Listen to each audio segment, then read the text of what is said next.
turn over. Goods truck, you know we go when goods truck turn over in Jamaica, you know, everybody are gonna run and get food. I mean, tell us it look like nobody not get hurt, but they chop food up like it park up there long time.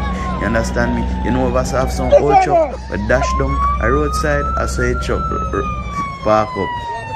But the beautiful thing about it, you know, when trucks turn over in Jamaica with food or anything in it, I don't know why not that truck look like some food truck still, but me tell us that people them swarm me and I take out all of the food.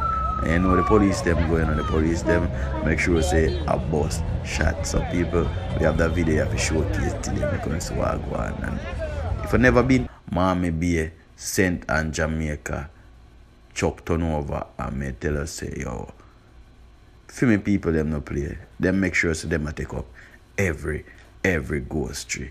So people just stay tuned to the video, watch what I go and leave a comment and make sure say you share up my channel and tell people say yo over here so you get the latest updates, the video updates them from Jamaica, yeah, and the Caribbean.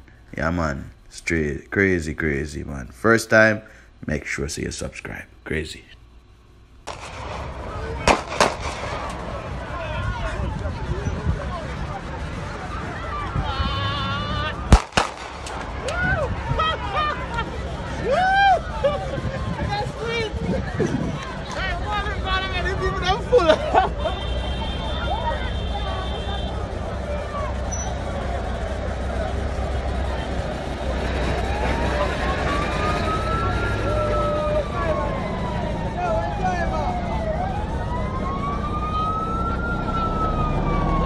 No.